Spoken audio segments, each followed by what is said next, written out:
Hey guys, welcome back to the show. Today we're starting with a new series about how to get these results and how to not get them, because that should not be what you get from your negatives.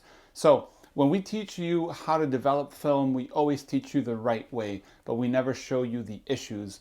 This series of videos is going to be all about issues shooting film, how to identify what happened to your film and how to fix it if it's possible. So I went ahead and I shot my Hasselblad and I shot 2 rolls of film, and we're going to develop 1 roll of film the right way and 1 roll of film the wrong way, and show the differences between those two rolls of Kodak Tmax 100, just for reference. This video is actually sponsored by Skillshare, but more about that later. So let's get to developing. So what is happening here is when we go ahead and develop in a film tank, there needs to be enough chemistry to cover the film. In case that you're wondering how much chemistry you should put in your tank, you should make sure to check your tank recommendations. In this case, this tank says 485 milliliters. And what I always recommend is you go a little over that and go, for example, for 500. That would give you consistent, chemical coverage, and you won't have a problem. What happens is if we put too little chemistry, the bubbles and the developer won't cover the whole film and it'll leave those marks. So we're going to go ahead and start developing with 400 milliliter, which is going under even 375-ish, so you guys can see the result. Then I'm going to go ahead and do the same thing with the same amount of chemistry on my second roll, but I'm going to change my technique to save the roll. So we're going to go ahead and develop for those 6 minutes, which is what's required for Tmax 100 and HC 110, and just pour the chemicals and do normal inversion. So I take the lid off and I go ahead and pour my 400. And if you got any doubts, like I said, 500 is up here. I'm pouring a little bit less. I'm gonna pour it all in and start the timer the moment it's all inside. There we go. Now I put my lid on and I start the timer, and I do the first whole minute. I have to do the agitations. As you can see, I'm agitating and inverting the film all the time, so that way I'm getting consistent spread of the chemicals throughout the film. As I'm moving my hands, the chemicals are going everywhere, and there's not an issue with that. The issue comes when the tank is left on the table and the chemistry doesn't cover the whole amount of film that we have. So we're going to keep on going for the first minute. And now we tap. And now what's happening is that the chemistry is not covering the whole height of the roll of 120. So this is where your issue is happening.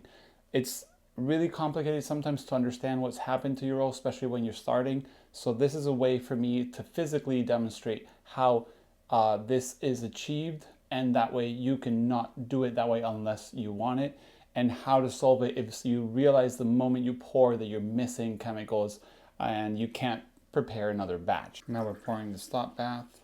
And the thing is, now we're using the stop bath, and we have 500 milliliters for the stop bath, but this is exclusive mostly to the developer. You don't want to have too little developer.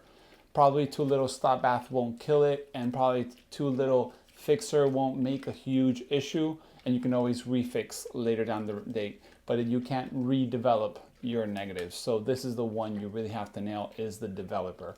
So like I said, you want to put the right amount of chemistry. Now we're getting the fixer. So we've just finished developing roll number 1. Now we're going to do number 2, and we're going to fix the developing issue after noticing there's not enough developer. So I'm going to set my timer to 6 minutes. I'm going to have my 400, a little less than 400 developer here. I'm going to go ahead and take off the top. And once I take off the top, I'm going to pour it and notice, oh, wait, I didn't pour enough chemistry. I'm too short. So I'm going to pour it in all the way. I'm going to start my timer, and I'm going to push the top on. Let me see. There we go. And what happens, instead of doing the inversion, which we are going to be doing, we are going to do rotation. So we're going to put it on the table, and we're going to rotate it one way, rotate it the other way.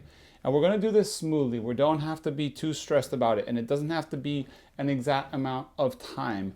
The difference is that by doing this, the developer is always in contact with film, because these tanks are made also for rotation. In this case, it's a Jobo, but this would be the same with a Patterson tank or with any other tank that's round. You can just go ahead and rotate it one way or another.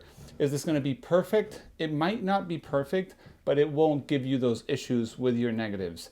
So we just got to continue doing this for those 6 minutes. Yes, it's not the ideal situation, but this will fix your problem. You could also do this in a water bath. So just in a tray or your sink, just fill it up with water at 20 degrees Celsius or whatever processing time you're using, or temperature.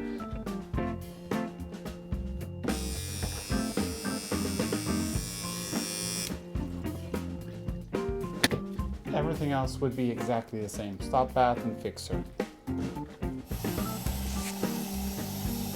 As we just have finished washing and we've just done the photo flow, we have to wait a minute. We're going to talk about our sponsor, Skillshare. Skillshare is an online learning community with thousands of inspiring classes for creators. Explore new skills, deepen existing passions, and get lost in creativity. There are classes in photography, darkroom, film photography, and many other topics. For example, I've been watching the YouTube Success Editing, Filming, and so on by MKBHD, where, for example, he shows that when he puts bold in his script, it means that's A-cam, and then if it's not in bold, it's B-roll, so he can then go ahead and shoot those B-roll images afterwards. Also, there's Dan Rubin, friend of mine, that's done travel photography, seeing, shooting, and editing, all about how he does his process of taking pictures all the way to the end. It's curated specifically for learning, so there are no ads, and there's always launching new premium classes, so you can stay focused and follow whatever your creativity takes you. The first 1,000 of my subscribers to click the link in the description will get a free trial of premium membership so you can explore your creativity. Now is the time to do that thing you've always wanted to do. So now we're gonna go ahead and we're gonna get the roll number 1, which should have that issue in developing, and take it out. And yep, exactly, have issues. And you barely can see them, but I can see on the sides of your right hand, my left hand, that there's some issue with developing. There's like a strip of like cloudiness in the negatives, which you're going to be able to see in the scans. And then in the second roll, we should have no issues whatsoever in the images. And from what I can see, there are no issues, no cloudiness, no any problem at all. The images are all there. So what have we learned today as I show you the images with the developing problems, the ones without? What we've learned is that if you can use the right amount of chemistry, so for example, for this tank, that would have been around 485 or more milliliters. And if you, by any chance, make the mistake of developing with too little chemistry, turn it on its side and roll the developing tank. You don't want to stop it at any time, because that chemistry won't cover the film, and that will leave a streak of issues in your developed negatives, and you can't redevelop your negatives. Also bear in mind that in this case I used a white-ish wall, and I can crop the image and leave that piece of undeveloped film. But if you're shooting without knowing this, you would have major issues. If you're doing 6x7, that could be the sky or the horizon. If you're shooting buildings, that would mean the top of the building or whatever, depending on the format. So yes, you don't want to have that issue. I hope this will help you not only identify if this has happened to you, how to solve it if you're going to do it and make that mistake, and maybe not do that mistake at all. So yeah, this little series, this is the first video, like I said, developing issues because of not enough chemistry. Thanks to Skillshare for sponsoring this video. See you guys in the next one. Also, leave a comment below. Let me know what do you think. Also, remember, the first 1,000 of my subscribers that will click the link below will get a free trial of the premium membership on Skillshare. Thanks for watching, guys. See you in the next one. Bye.